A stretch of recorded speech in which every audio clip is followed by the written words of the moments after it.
Hello guys, ഇന്ന് വീട്ടിൻ്റെ അടുത്തുള്ള ഒരു അമ്പലത്തിൽ തിറ കാണാൻ പോയതായിരുന്നു കേട്ടോ. ഞങ്ങൾ ചെന്നപ്പോൾ തന്നെ ഈ തിറ തുടങ്ങിയിട്ടുണ്ടായിരുന്നു. കുരങ്ങൻ തറ എന്നാണ് ഇതിന് പറയുക. ചിലർ ഭൈരവൻ തറ എന്നൊക്കെ പറയും. എന്തായാലും ഞങ്ങൾ കുരങ്ങൻ തറ എന്നാട്ടോ പറയാം. ഇത് തുടങ്ങി കഴിഞ്ഞാൽ പിന്നെ സമയം പോകുന്നതേ അറിയില്ല കേട്ടോ. ചെറിയ കുട്ടികൾ, വലിയ ആൾക്കാരെന്നൊന്നുമില്ല, കൈ കിട്ടുന്നവരൊക്കെ അങ്ങോട്ട് പിടിച്ചുകൊണ്ട് പോകും.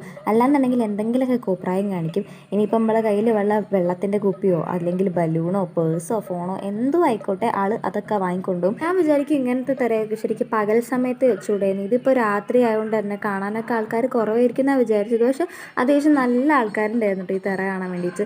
അതിനുശേഷം പിന്നെ അവിടെ കെട്ടിയ ഷീറ്റിൻ്റെ മുകളിൽ ആൾ കമ്പിയൊക്കെ പിടിച്ച് വലിഞ്ഞ് കയറി. അവിടെ നിന്ന് പിന്നെ കുറേ ചാട്ടങ്ങളും ഓരോരോ കളിയായിരുന്നു. പക്ഷേ നല്ല രസമായിട്ടോ. 11:30-12 മണി സമയമൊക്കെ ആയിട്ടോ ഈ തിറ തുടങ്ങാൻ വേണ്ടിയിട്ട്. മേത്തലയിൽ നിന്നാണ് അമ്പലത്തിൻ്റെ പേര്. ഞാൻ ഈ അമ്പലത്തിൽ ആദ്യമായിട്ടാണ് വരുന്നത്. അങ്ങനെ അതൊക്കെ കഴിഞ്ഞ് പിന്നെ ആ കൂട്ടത്തിലിരുന്ന് രേച്ചീനെ കൂട്ടിക്കൊണ്ടുപോയിട്ട് നല്ല ഡാൻസ് ആയിരുന്നു.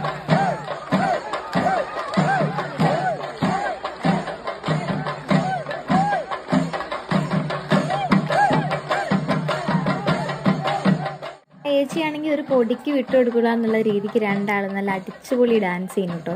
അങ്ങനെ അത് കഴിഞ്ഞപ്പോൾ പിന്നെ വേറൊരേട്ടൻ്റെ മുഖത്ത് നിറച്ച് മഞ്ഞൾ വരെ തേച്ചിട്ട് ഏതോ ഒരു ചേച്ചീനെ പിടിച്ചു കൊണ്ടുവന്ന് നിർത്തിയിട്ട് ഒരു ശൂലം കൈ കൊടുത്തിട്ട് ആ ചേച്ചീൻ്റെ കാലിലും കുറേ മഞ്ഞൾ വാരി ഇടുന്നുണ്ടായിരുന്നു. കൈ കിട്ടുന്ന ആൾക്കാരെയൊക്കെ മാക്സിമം എങ്ങനെ വെറുപ്പിച്ച് വിടാമെന്ന് മാത്രം ആലോചിച്ച് നടക്കുകയാണ് കേട്ടോ ഈ രണ്ട് തറകളും. എനിക്ക് പൊതുവെ പേടിപ്പിക്കുന്ന തറകളെക്കാട്ടിലും കൂടുതൽ ഇഷ്ടം ഇങ്ങനത്തെ നല്ല കൊമാളി കളികളി കളിക്കുന്ന തറകളെയാണ് കേട്ടോ. ഈ കുട്ടിച്ചാത്തൻ തറ, പിന്നെ ഇവിടെ പറയുന്നതൊക്കെ പൂക്കുട്ടിയും കരിക്കുട്ടിയും എന്ന് പറയുന്ന തറയുണ്ട്. അതുപോലെ തന്നെ ഇങ്ങനത്തെ കുരങ്ങൻ തറ, ഇതൊക്കെ കണ്ടിരിക്കുക ഒരു പ്രത്യേക രസമാണ് കേട്ടോ.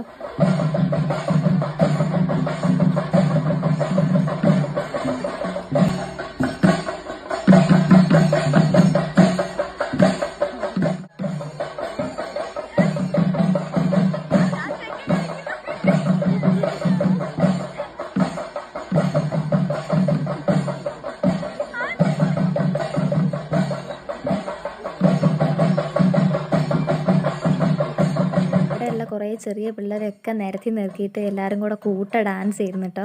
കണ്ണൂർ കാസർഗോഡ് ആ ഒരു ഭാഗത്തേക്കാണെന്നുണ്ടെങ്കിൽ കൂടുതലും തെയ്യം കാണാൻ പോകാമെന്നാണ് കേട്ടോ പറയുക. പക്ഷേ ഞങ്ങളവിടെ കൂടുതലും തിറ കാണാൻ പോവുക, അല്ലെങ്കിൽ തിറ കെട്ടുന്ന ആൾക്കാർ, അങ്ങനെയൊക്കെയാണ് കേട്ടോ പറയുക. നാട്ടിലുള്ള തിറകളൊക്കെ ഏകദേശം തീർന്നു തുടങ്ങിയിട്ടുണ്ട്. പോകാൻ പറ്റുന്ന ഒരുവിധ സ്ഥലങ്ങളിലൊക്കെ ഞങ്ങൾ എത്തിപ്പെട്ടിട്ടുണ്ട്.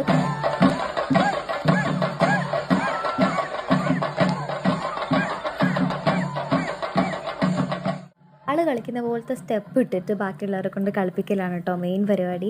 അങ്ങനെ ഒരു ഏട്ടനെ പിടിച്ചു, രേച്ചിനെ പിടിച്ചു, പിള്ളേരെ മൊത്തത്തിൽ പിടിക്കുന്നുണ്ട്. അപ്പോൾ അടുത്തേക്കൊക്കെ വരുമ്പോൾ പേടിയാണ് കേട്ടോ, നീ അടുത്തത് ഞങ്ങളാണോ എന്ന് പേടിച്ചിട്ട്. പിന്നെ പിള്ളേരെ എല്ലാവരെയും കൂടെ ബാക്കിൽ ഇങ്ങനെ വരിയായിട്ട് നിർത്തിയിട്ട് പിന്നെ കുറേ തീവണ്ടി ഓടുന്ന പോലെയൊക്കെ ഓടലൊക്കെ ആയിരുന്നു. 2-3 കൊല്ലമായിട്ട് നാട്ടിലുള്ള തിറകളൊന്നും കാണാത്തതിൻ്റെ ക്ഷീണം